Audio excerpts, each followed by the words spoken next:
All right, let's move over here. Hey everybody, welcome to another edition of Grassroots Motorsports Live. I'm JG Pasterjack. I got my phone in my hand because here is what we are doing. Here's what we do at the beginning of every single show is we go to the old Facebook there and I see my smiling face. I turn the volume all the way down is the first thing I do. And then I hit, why can I still hear myself? I hit this little button that says share, and I share it on my personal page, and it's just that easy. So if you are watching along at home tonight, we would most certainly appreciate a like and a share if you're watching us on Facebook. If you're watching us on YouTube tonight, we would love to have you subscribe to our YouTube channel. There's new stuff going on all the time there. We got our live shows obviously every Wednesday, and we've got stuff going up on YouTube a couple times a week, so we appreciate you watching that. Hey, our friends at Autobooks Aerobooks are here. Autobooks Aerobooks out in Burbank, California. Glad you guys could make the show tonight. Usually they are in traffic this time of day, but glad you guys are still there. They are one of the presenting sponsors of this show. We'll be talking about some of their stuff later. But in the meantime, if you're looking for cool books to read, cool DVDs, awesome stuff, autobooks-aerobooks.com. Check them out. We are going to be, our buddy Nick is on already, and appreciate that. And we got folks join us here. One thing we forgot though, Chris, is we forgot to lube up the Steadicam, so I'm going to grab some CRC power lube. How's that for working in the sponsor? CRC, of course, the presenting sponsor of the show. We're going to give a couple of squirts to the Steadicam here. Here, come out a little bit closer to me, Chris, because I'll spray it right in the computer. And we're going to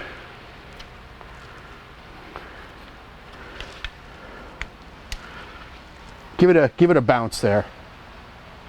Better? Oh yeah. Okay. So hey, that's how effective this stuff is. It was our Steadicam was squeaking a little bit. A couple of squirts of CRC power lube. It's good to go. CRCindustries.com. When you're reaching for this CRC stuff, baby, you are not just getting great products. You are helping support this show and fantastic stuff in the motorsports world at every single level. So check them out. Here's what we are doing tonight. Boom, right here. This is the Ricmotech RS1 sim rig that we have been building over the last couple of months, actually. Kind of getting it ready for the winter. Yeah, Joe says we are dropping the plugs. Hey, it's not my first rodeo, baby. We're gonna slip those in whenever we can. So the Ricmotech RS1 sim rig. Here's the deal. If you go to ricmotech.com, we'll throw a link up there. They will send you these plans and a set of templates. The templates basically are printed out on big blueprint stock. Obviously, we've used most of them at this point, but Chris, well, here we can show you some of the stuff we haven't really used yet. They will send you these one-to-one full-size templates on nice high-quality blueprint paper. They will send you this extremely thorough and comprehensive set of build instructions, and they will send you good wishes and dreams, and all you need after that is the love of Jesus and your pretty green eyes and some wood from a local hardware store, and you are good to go. $50 for these plans and these full-size templates. So here's what you end up with, basically, is this is about 90% done at this point. We still have some finishing to do. We're going to do a couple of things tonight and kind of show you how our build went. But here's what you end up with is a very, very nice, extremely stiff and sturdy rig for your simulated racing endeavors. Now, we're in Florida. It's 75 degrees tonight. I'm out here in the shop. We got the doors open. We got shorts on. We're having a good time.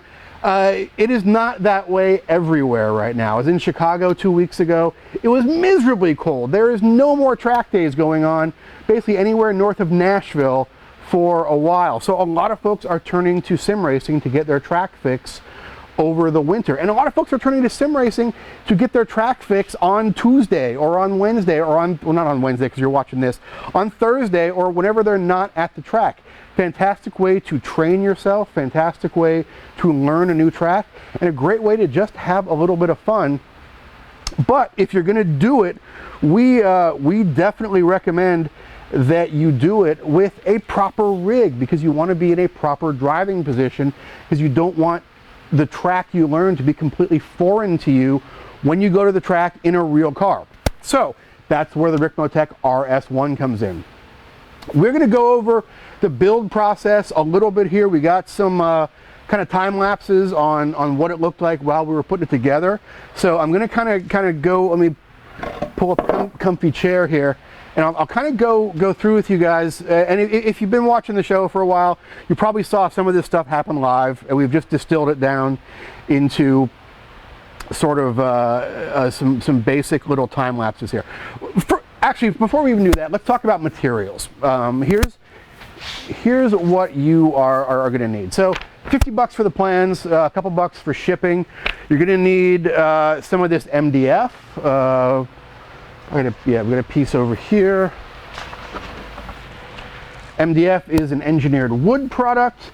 It is very, very stiff, very easy to machine, very easy to work with, easy to cut, and relatively inexpensive. It's a fantastic sort of cheap bookcase wood. It's essentially high-end particle board. Basically take a lot of wood dust, compress it together with binders and glues, and make this MDF. It's fantastic for a use like this. You could make this whole thing out of plywood and pine 2x4s. The walls, the vertical uprights on ours are MDF. Cost a little bit more, but not really that much. It ends up making a much nicer finish than plywood, and actually is a little bit easier to work with for some of the fine cuts than plywood. Total cost for materials for the, so again, you're gonna need some MDF, you're gonna need some 1/2-inch plywood, you're gonna need a couple of 3/4 2x4s, and some miscellaneous hardware. There's a comprehensive list of literally every nut and bolt and screw you're gonna need that come in the instructions. Our total bill for all the materials at Lowe's, our local Lowe's here in Ormond Beach, was $130 and change. And we went a little bit extravagant on a couple of the pieces. We used a premium plywood for the deck. We used a nice MDF. You could get out of there and duplicate the thing for under $100 in materials if you want it. But ours, like I say, 130 bucks and change, and that's what you're, and that was literally buying every screw and fastener and nut and bolt that we needed. We had most of that stuff already, but we wanted to see, okay, how much does this actually cost? So that's what you're going to need for materials. And let's so Angela wants to know, since she knows where the studio is, and she comes over and play. It's not playing, Angela, it's simulation. This is not a game. But yes, you're welcome to come over and simulate whenever you like.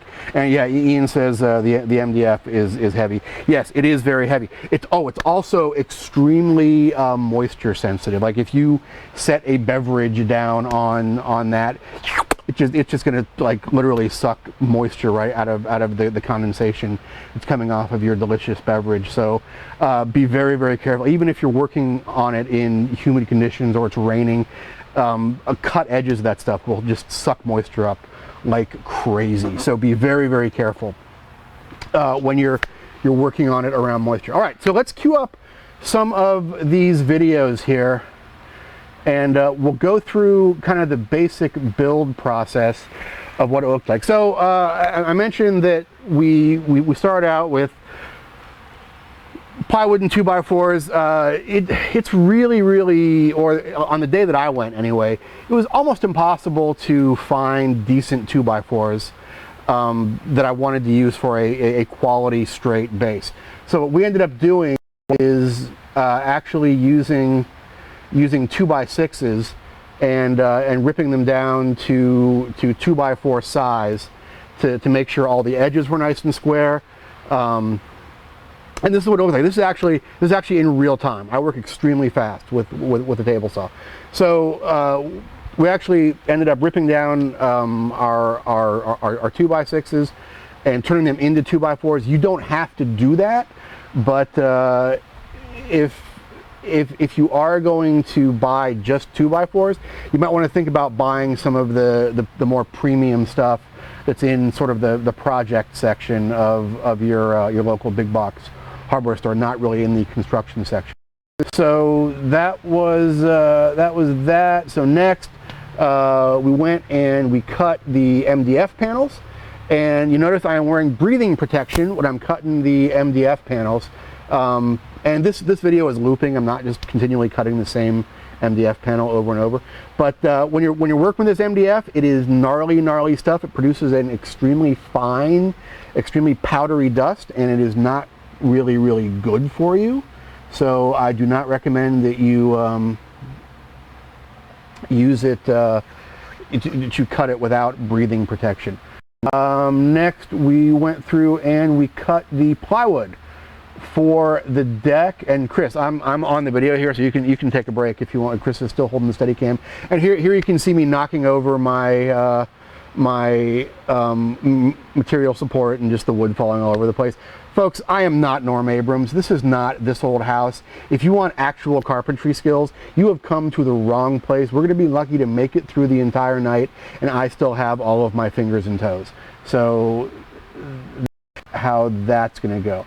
All right, next you are going to have to cut your 2x4s. You'll notice that I am sort of indexing each 2x4 that I cut off of the previous one and sort of remeasuring to make sure everything is matching up properly and everything is the same length to some extent. If you're off by a 32nd of an inch, it's better to be off by a 32nd and have everything the same size than to have one thing off a little bit and be a different size. So I always like to compare sort of both measurement and other. You're then going to go through and cut a bunch of beveled stuff. Now, there are templates for all of this stuff as well. We took the measurements off the plans and cut our 2x4s by hand and by measure. If you don't trust yourself to make those cuts properly, you can simply take the templates that Ricmotech sends you. You can stick them down on the wood, and you can make your cuts with a handheld circular saw. You're totally fine to do that as well. All right, next you're going to go through and you're going to start cutting out some of these specific shapes. You can see we're sticking down our template to our wood. I went back there to pee or something, and I'm making the cuts, basically cutting along the dotted line with a reciprocating saw. There's my wife coming in to do something, and we'll go through the whole thing here again. I'm using basically a low tack spray adhesive to stick the template down to the plywood, and essentially just cutting along the line that is dotted.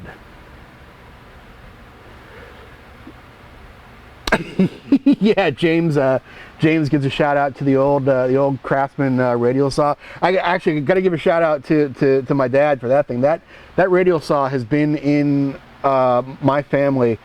I'm 47 years old, and that radial saw, I literally remember, it's like one of my first memories growing up was the existence of that saw. So that thing has got to be at least 40 or 45 years old. It's a fine piece of equipment. All right, so next here is we are putting the base together. If anybody wants to hum yakety sax in the background while they're watching this, the base goes together fairly easily. You're putting it together with wood screws and a little bit of a construction adhesive, and constantly sort of fitting, refitting, tightening, untightening, and making sure the thing sits flat and getting it all in position.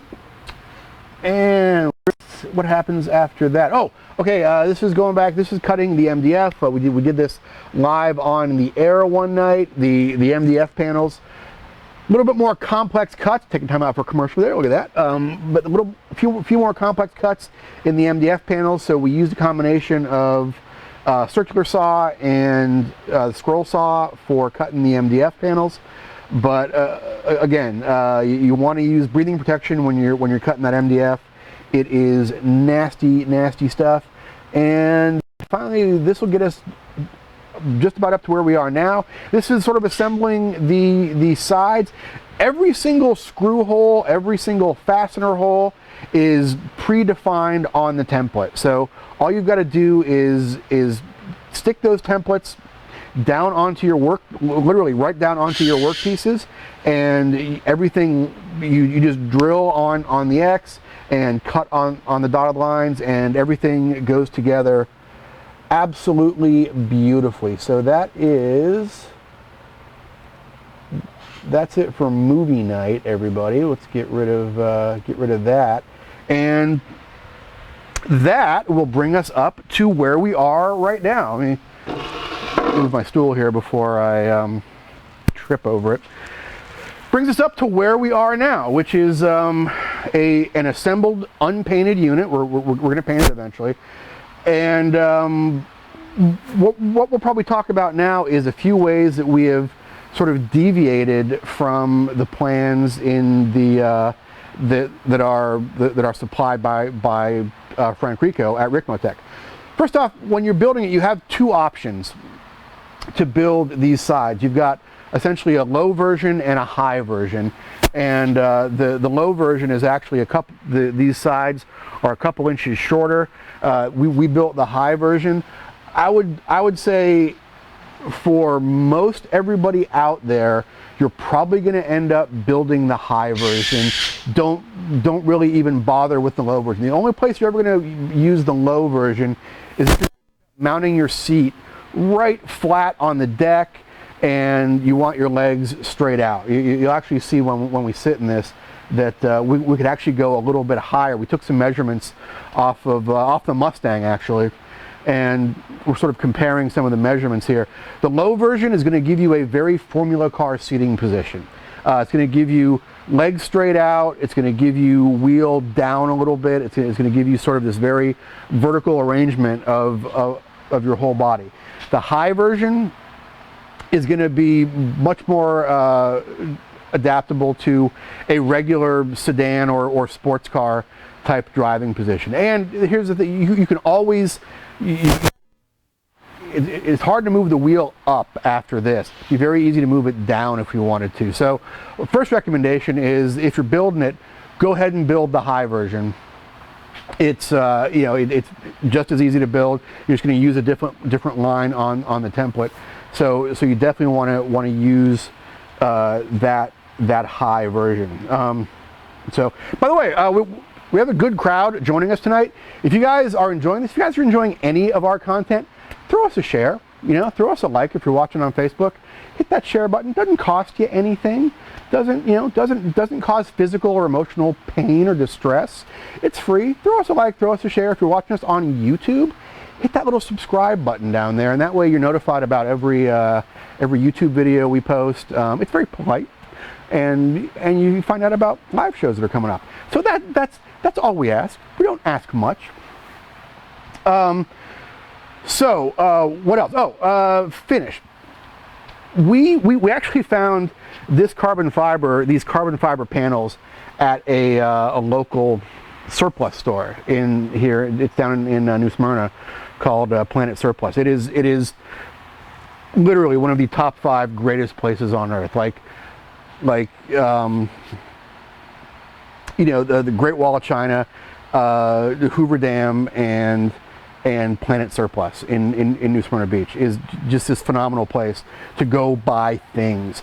And we were down there one time and we found just these panels of raw carbon fiber, and they're like $10 a piece, and they were big enough that we actually could fit them on these pieces. We thought, okay, that'll look cool to have this thing finished in carbon fiber. So we stuck it on there with some contact adhesive. They stuck well enough. We made our cuts once they were in place, because we were worried about you know, being able to get it on and get all the cuts to line up once we actually built the pieces. So we actually put the carbon fiber down, made our cuts afterwards, and it looks pretty cool. And then we'll go back, and we're actually, Chris, you can get a shot in here if you want. We're actually cleaning up some of these areas with just regular Bondo. We're filling some of these gaps, filling some of these seams. We'll go back and we will smooth all this out with Bondo and some filler, sand it a little bit, throw a coat of paint on it, you know, throw some shag carpeting on there, a couple of cup holders. We are good to go. So yeah, I talked about the oh, somebody said we got mic issues again. We back now? I did drop the mic transmitter earlier, so I could very well have leaned over against it. You know what I'm going to do? I'm going to take the mic transmitter and I'm going to stick it outside my pocket.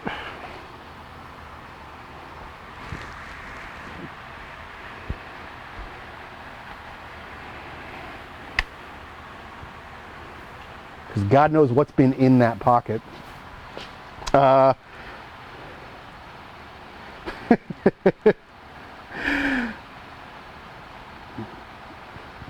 right, I'm going to pronounce your name wrong, but Samuka says he has the same rig. It's very sturdy. Yes, that is one of the things we love about this rig, Samuka, is its general level of strength and stiffness. I had somebody text me earlier and said, hey, we built a rig out of PVC. It's great.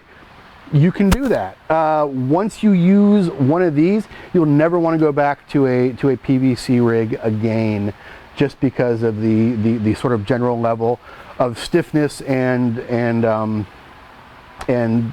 overall structure of this thing. Plus, it's fairly inexpensive to produce. Okay, a couple more recommendations. Let's talk about pedals a little bit. The plans will come with a setup to hang your pedals from the top. These are actually the pedals out of a Logitech G29, just you know, the nice setup you would go and buy at Best Buy. We just took them apart, flipped them over, and attached them right to this base right here. They actually, Ricmotech will send you a template to show you where to drill to attach these pedals to the base. Hanging pedals are a phenomenal addition to your sim rig. If you can arrange your sim rig to have proper top hinged pedals, we definitely recommend doing that. We're actually going to show you sort of how, in a few minutes, how we attach these and a little bit better way to attach them.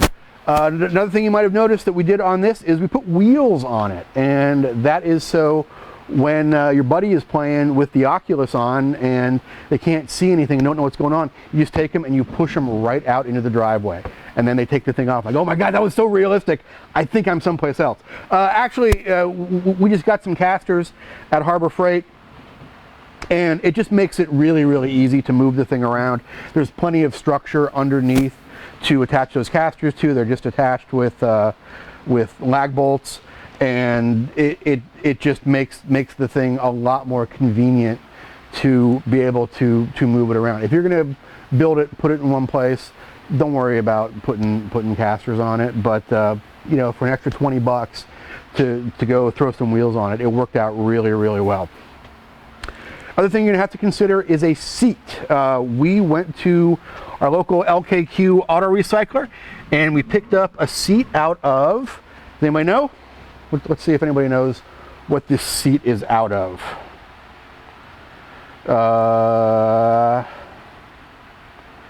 Not yet. So the seat, okay, we'll give it a minute, but let's talk about seats for a second. What you're going to want to look for is you're going to want to look for a seat that has as flat a mounting surface as possible. Like if you're looking at Volkswagens, for example, most of the bolts on the front of a Volkswagen front seat are actually they're parallel to the ground. They go in from the front. It'd be a difficult mount. Find yourself a seat that has nice vertical bolts, that has as many of the mounting points as close as possible vertically to each other, and you'll be able to end up basically just mounting the thing right to the deck. We had to make a little bit of a spacer here for the back to get this left rear up to the proper height, and we need to figure out something a little bit better.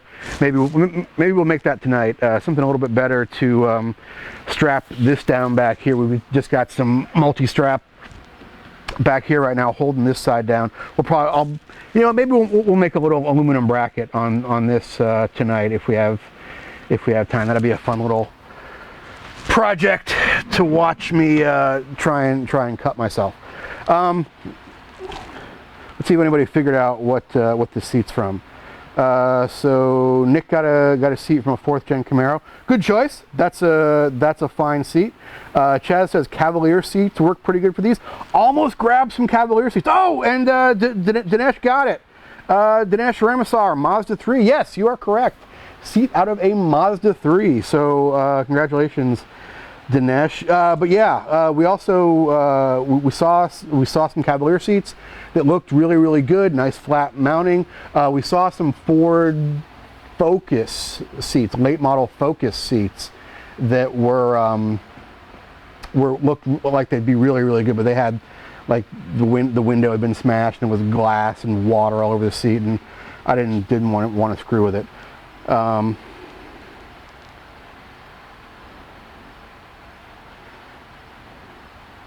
yeah, Dinesh says he mainly plays Gran Turismo and Forza, has a Assetto Corsa, but needs to get a wheel for it.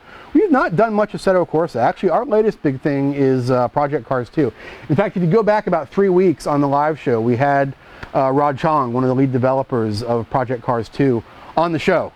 Great guy, fantastic insight into the development of the game, and a really cool guy. And that is basically the sort of our kind of go-to sim right now.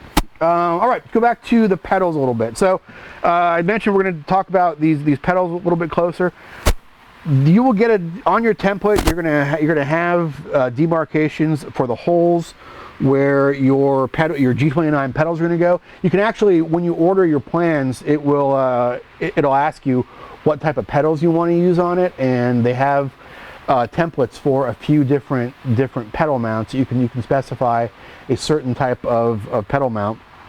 Since we have G29 pedals, they sent us the G29 template, and everything lined up exactly as it was supposed to.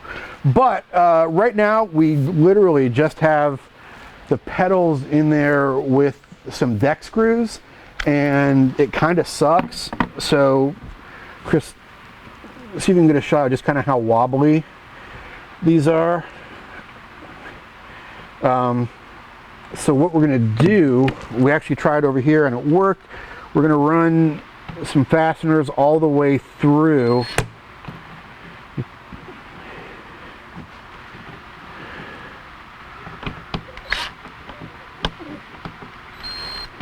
If I can actually find the head of this screw. Oh, I don't have a Phillips bit in there. That's why it didn't work.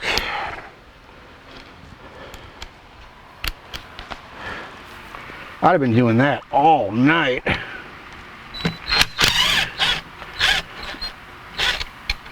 So we just had these stuck in there with some deck screws, which you can probably imagine is not the ideal setup. But what we will do to alleviate that is we're going to end up bolting these pedals all the way through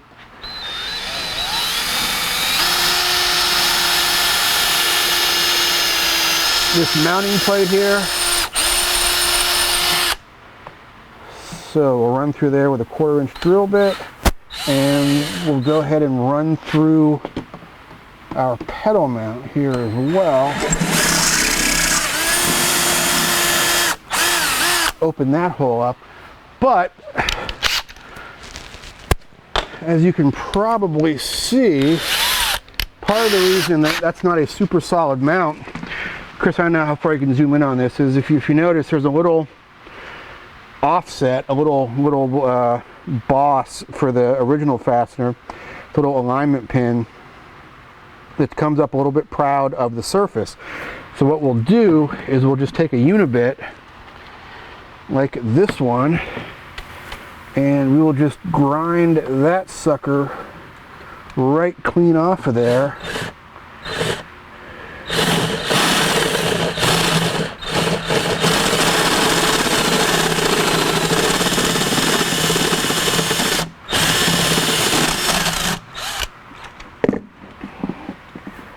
Unibits are great, man. I could not exist very long if it were not for unibits, because they not only drill fantastic holes, but also give you a nice burlesque chamfered finish on the hole. And if I got something that's too thick for a unibit, it doesn't need a hole in it, as far as I'm concerned. So now you have a nice flat surface.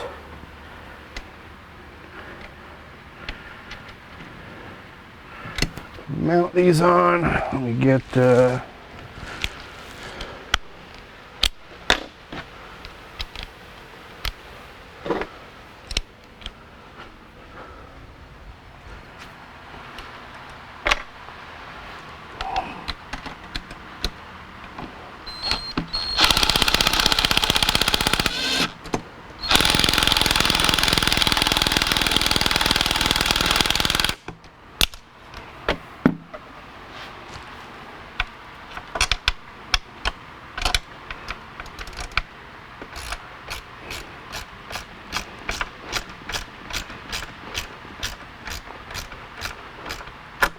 tighten that down. So now you've got a proper fastener going all the way through the mounting plate here, and we'll do that on both sides. You don't have to sit and watch that. We have a much firmer pedal mount than we did with just the wood screws in there. So take the time to actually go through and do that. Let's check to see if we have any questions.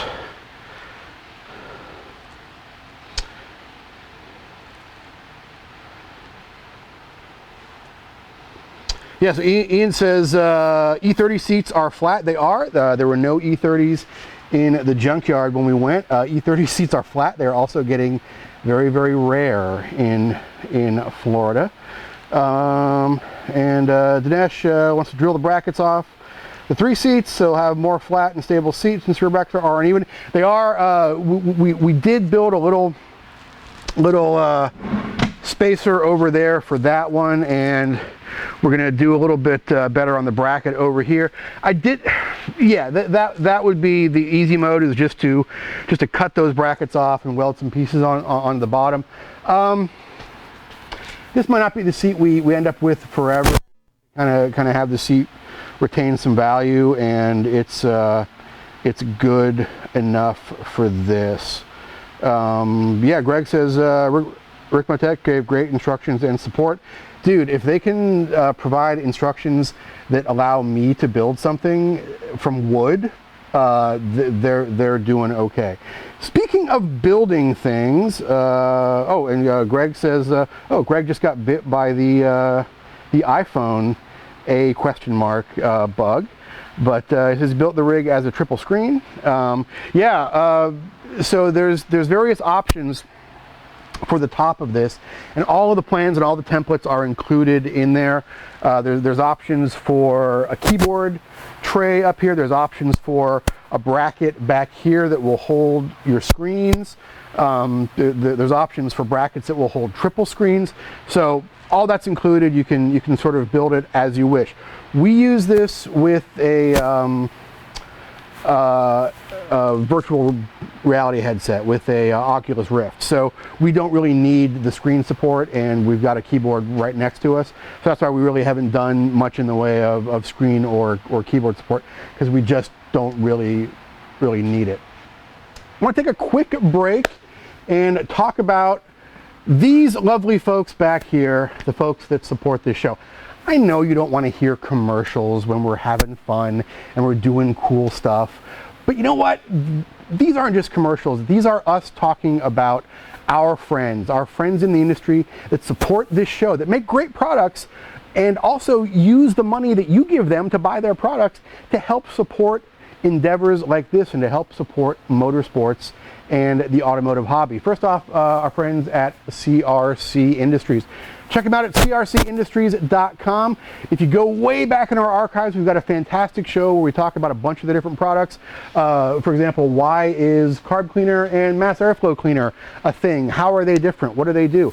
Some very important chemical truths about those two products that you might want to know before you just willy-nilly go spraying them on everything.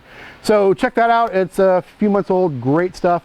And whenever you are buying automotive chemicals, whatever you are buying, one of my favorite things, electronic cleaner, very, very fast drying, completely evaporating, sort of mild cleaner, great for taking decals off your paint, even though you're not supposed to technically use it for that. I totally do all the time. Fantastic stuff. Before the show, you might have saw us spraying some power lube on our Steadicam. Before every show, we clean all of our displays with their display cleaner. It's great stuff. crcindustries.com. Send them a note on social media. Tell them you enjoy watching the show and you enjoy buying their stuff. It means a lot to them. We appreciate it. Also, check out our friends at autobooks-aerobooks.com. There is the Autobooks Aerobooks bookshelf up there. A couple weeks ago, we looked at this book here. There's actually a new version of this out. This is a book celebrating Bahamas Speed Weeks. Stuff like this is all over their website. They have tens of thousands of books from history and photography and technical manuals, like this old VW Rabbit Haynes manual up here. You can get at Autobooks Aerobooks.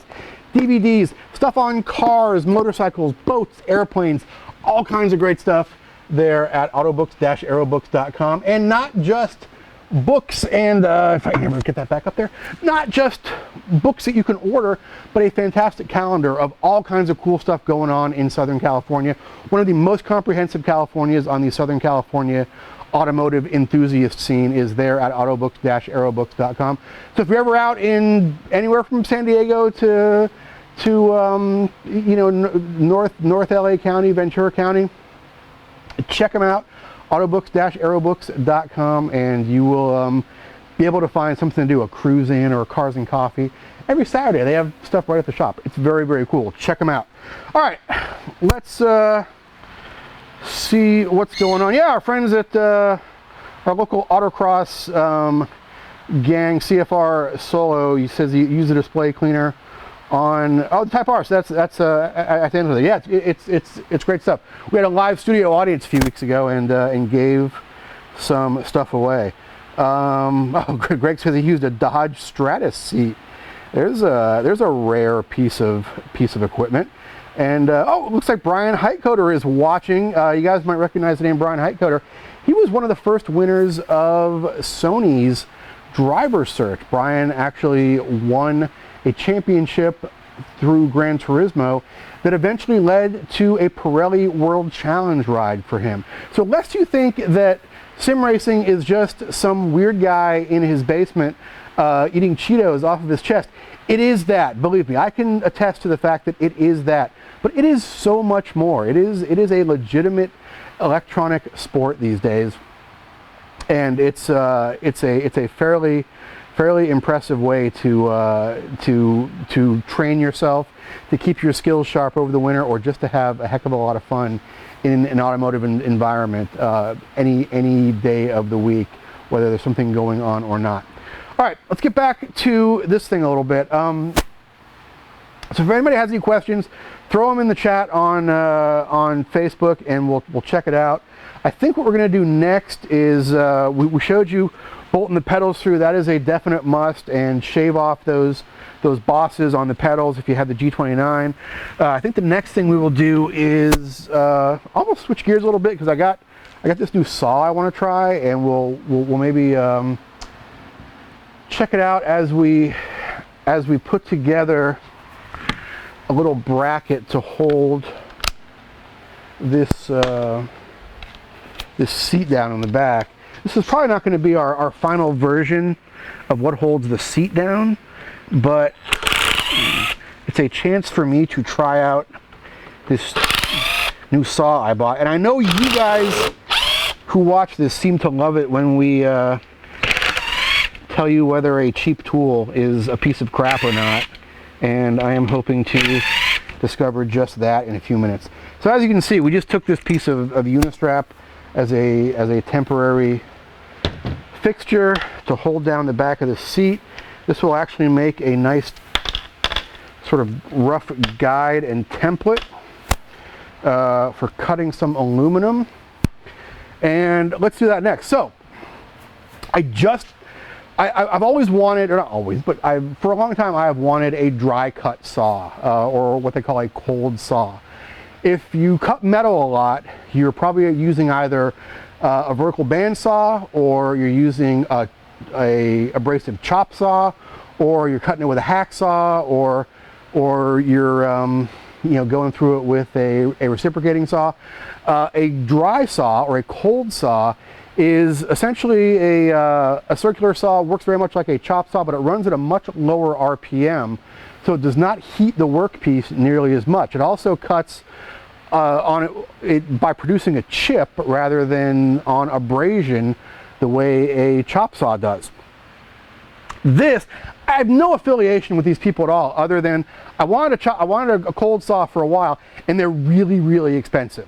So I've been seeing these things all over the internet the last couple of months. This is an Evolution Rage 3 $200 cold saw. I've not tested this yet. I've taken it out of the box, made sure that it works, lined up some of the guides, and we are about to see if this thing is worth a crap or not. So you may see me lose a finger or an eye here very, very soon. So let's see what, if we have any questions there before we go on to this. Oh, Joe wants to know, is there an actual shifter? Joe, so you can, there's actually plans for a shifter attachment for the Ricmotech that bolts onto either side if you want to add a traditional stick shifter to your sim rig. We just use the paddle shifters that come with the wheel because, you know, it's a lot of work to move your hand back and forth. Okay, so $200 cold saw. Let's start out. I brought some scrap over here. So why a cold saw is good, supposedly. I know we're changing gears a lot from sim rig stuff, but you know, hopefully you're interested in this. Why a cold saw is good is because when you cut on a chop saw, you produce a lot of heat and you produce a lot of abrasion, so you tend to get a giant burr on whatever you cut. In fact, you can probably see the burr that is on this piece of like 1/8 inch aluminum from cutting on a chop saw. Cold saw runs at a much lower RPM, and again, it produces a chip. It doesn't cut through abrasion, so theoretically it should be a much cleaner cut, and it shouldn't really heat the piece unnecessarily. So let's see how a $200 cold saw works. A cheap cold saw is a $400 or $500 investment.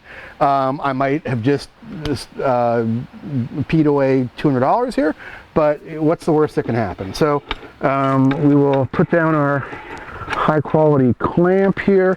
I'm going to cut this with the blade that it came with. This is their sort of universal blade. They say it cuts anything wood, metal, plastic, steel, or aluminum. It does not look like a great metal cutting blade, but we'll find out in a second. And then we'll try this actual metal cutting blade here. So Evolution saw. Let's see what we think.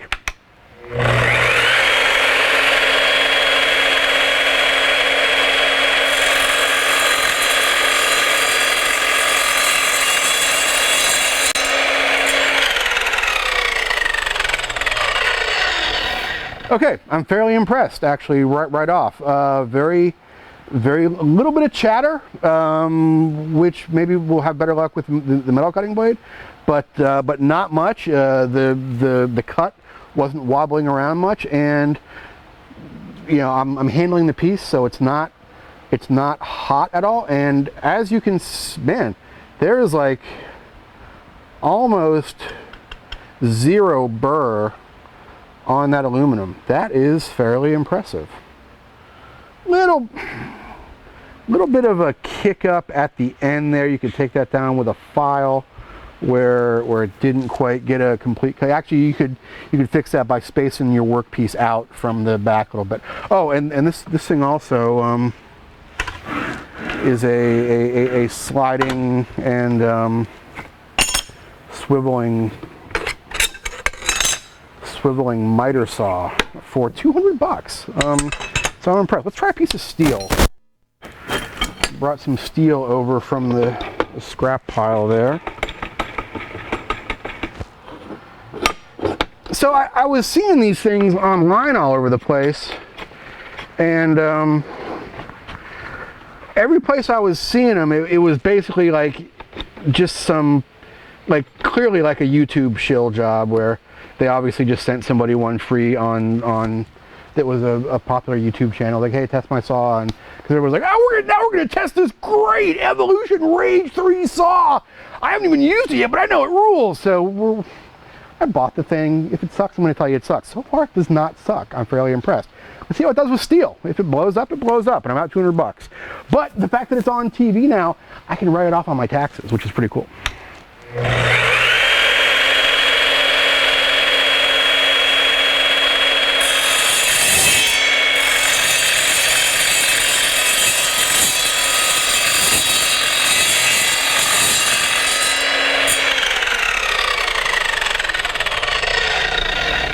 Steel was a little more chattery than the aluminum, but boy, again, a nice cold edge, a nice square edge, except right where we went in, you can see there where just where the blade made initial contact is when it wobbled a little bit and produced that little extra nick. But other than that, it's I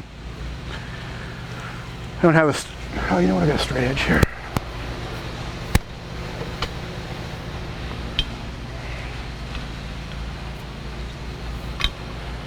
It's a really nice square edge and a nice cut. So let's try. So Ed, you know what? So far I approve. Go ahead and throw up a link for evolutionpowertools.com because they just they impressed me enough that I will share the link for that $200 cold saw. So we're going to change the blade here. This other blade I got that supposedly is the metal cutting blade, and this is reverse threads, which I always forget. So I look, all of a sudden this turned into the home shopping channel, but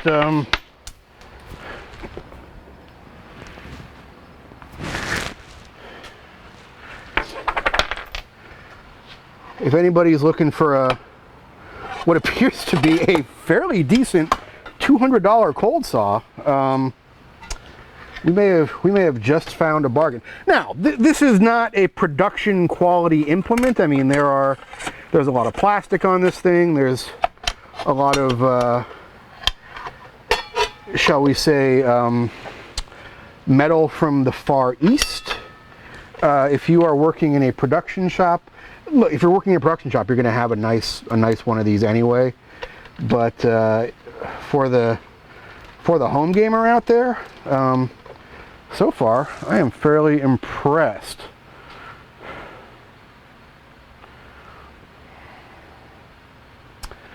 Let's see. Yeah, Jason says the shop clock needs to fall back. Yeah, it does. That clock. I need to get a ladder to go turn that clock back though. Actually, if I wait about 4 months, we'll be in perfect shape on that clock. Okay, this is the metal cutting blade. So let's throw a piece of aluminum in there and see how the dedicated metal cutting blade does.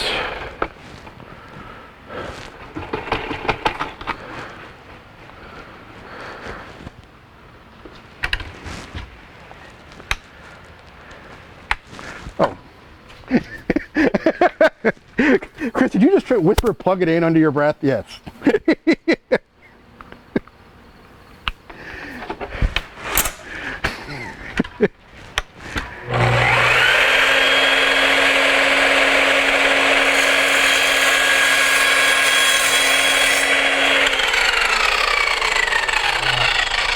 Yeah, that was actually like butter. One tiny little burr on the end that I just knocked it off with my thumbnail, but a nearly burr-free cold edge.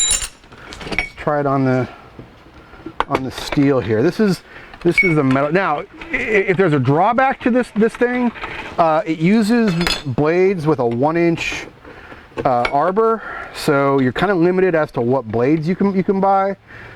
You kind of end up buying blades from Evolution, I think, unless somebody else makes 1-inch arbor blades out there. But so far, I'm not sad.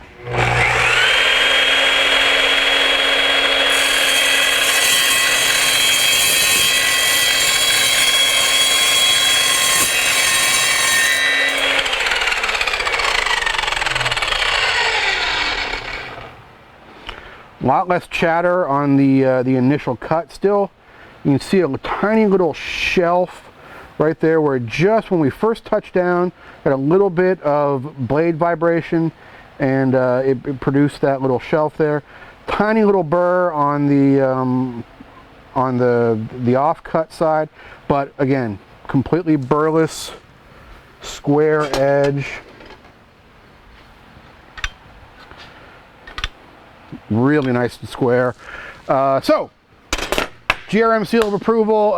Get the sales department to call these Evolution people and get them an ad sold, and we are going to go back to working on our sim rig. Thank you for indulging our little time out there while we took a break to review some stuff.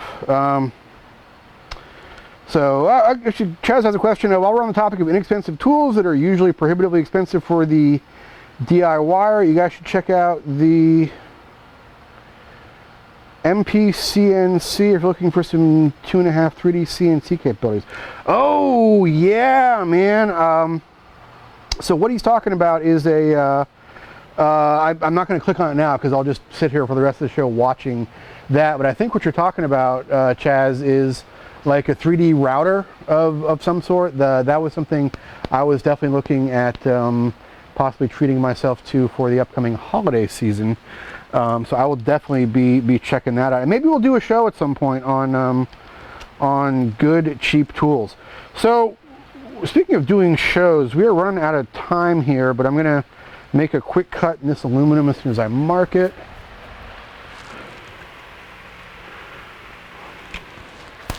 I'm just using my strap for a guide. Hey, while I'm marking this, let me tell you guys about something important. A lot of folks out there are probably subscribers to our magazine, subscribers of Grassroots Motorsports. If you are, thank you very much. And I know that a lot of you who subscribe do so when we have our Black Friday sale every year. Our Black Friday sale is usually the best time of year to get a new or renewal subscription because it's about the cheapest you will ever see it all year, like really cheap, like $10 cheap. So that's coming up really soon. If you want to know exactly when the Black Friday sale is happening and be in the loop for other exclusive deals on Grassroots Motorsports merchandise, and we're going to have a huge blow out the stockroom sale for Black Friday. Subscribe to our newsletter. You can go to grassrootsmotorsports.com, go to the bottom of the page, and there's a little button there that says subscribe to our newsletter. Once a week, basically, you get a newsletter from us that has like features from the magazine or features that we didn't have room for in the magazine. So it's not just crap. There's actual content in there. But we also you will get first and only notice in some cases of some of these Black Friday deals that are coming up. So all we want is your email address, and don't sell email to anybody. If we take your email address, it's only us who is going to be sending you stuff. We promise. If anybody else ever sends you something and they say they got your email address from us, let us know and we will go to their house and kick their dad's ass is what's going to happen. So yeah, grassrootsmotorsports.com. Sign up for our email list, and you will be first on the list to know about those Black Friday sales. You'll be the only one on the list to know about some of those Black Friday sales as well. This thing supposedly has a laser on. Oh my God, look at that! We got lasers here. We got lasers up in here.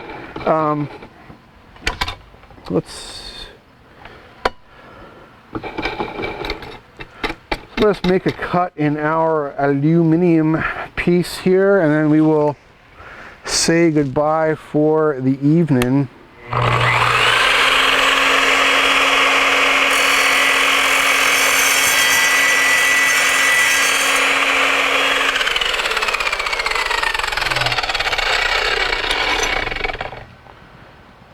Very nice. So this burr-free piece of aluminum will form the basis for the mount on the back of our Ricmotech RS1 racing seat, and I wash my hands of that for the evening. Folks, we got to let you guys go soon. Thank you very much for joining us tonight. Thank you for sharing your tales of sim racing.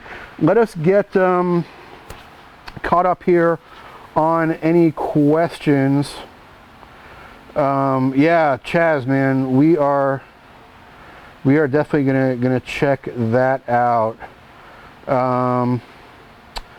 Greg says, consider adding tactile transducers with SimVibe software, adds a whole new dimension to your rig. Yeah, absolutely.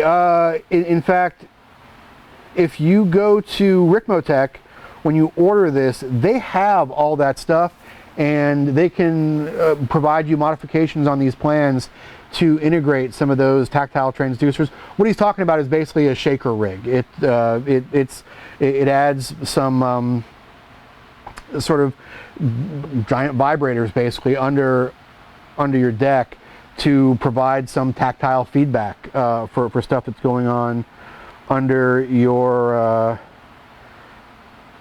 seat. Let's see what else.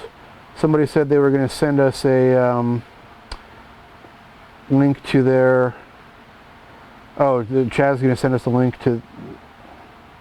Oh no, Greg's going to send us a link of his finished rig, so we can use his for reference. Yeah, that's cool, man. We were very impressed by this whole build, and it's getting late, so we got to get this thing back over to the game computer there and play some Project Cars 2 tonight, and maybe we'll see you guys online. Folks, before we go, we tell you about the people that support this show. First off, our friends at Autobooks Aerobooks. They're in Burbank, California.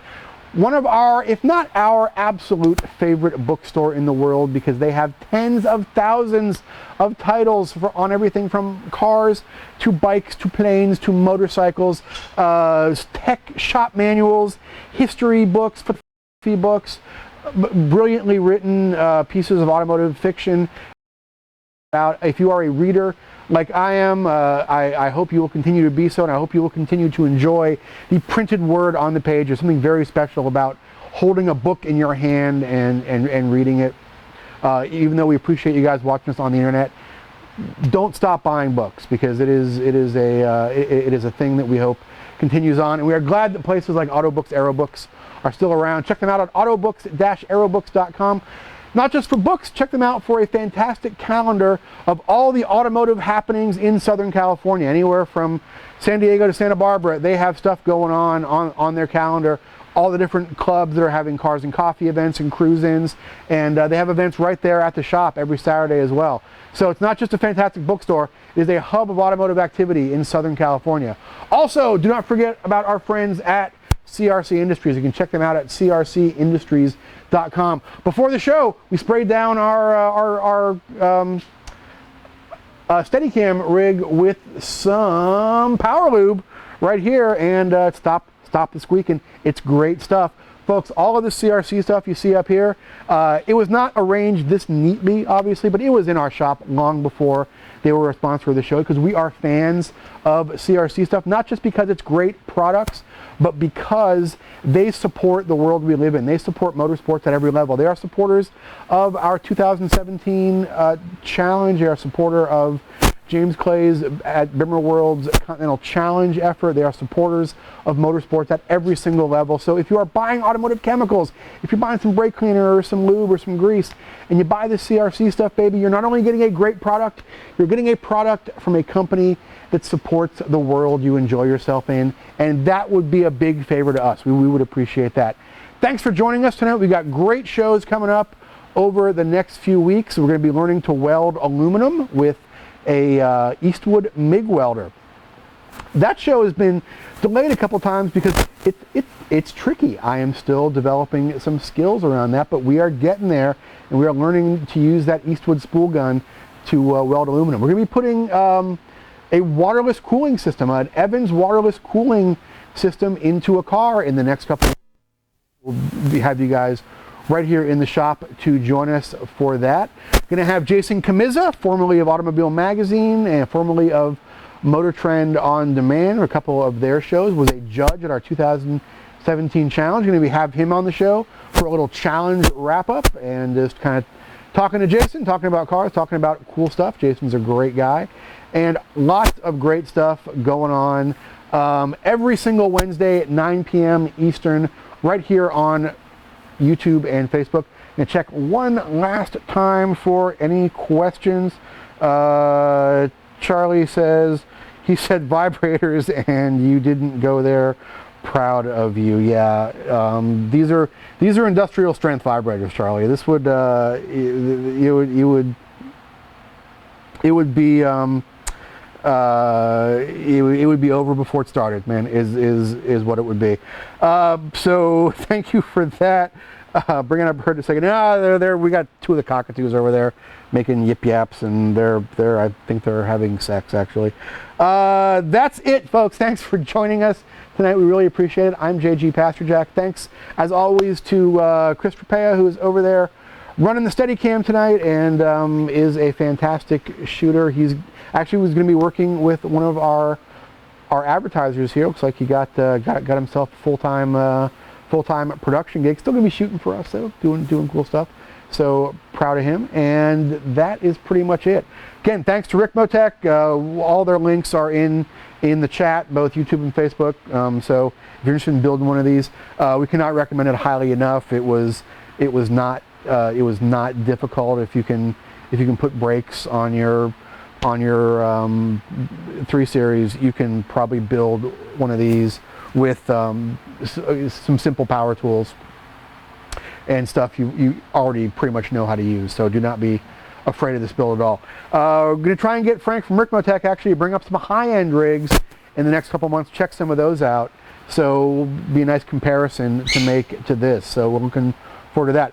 I have talked long enough, folks. Have a lovely evening. Thank you, as always, for joining us. I'm going to go over here and log us out so Chris will end on the glory shot of the logo there. Folks, have a great night. We will see you again next week.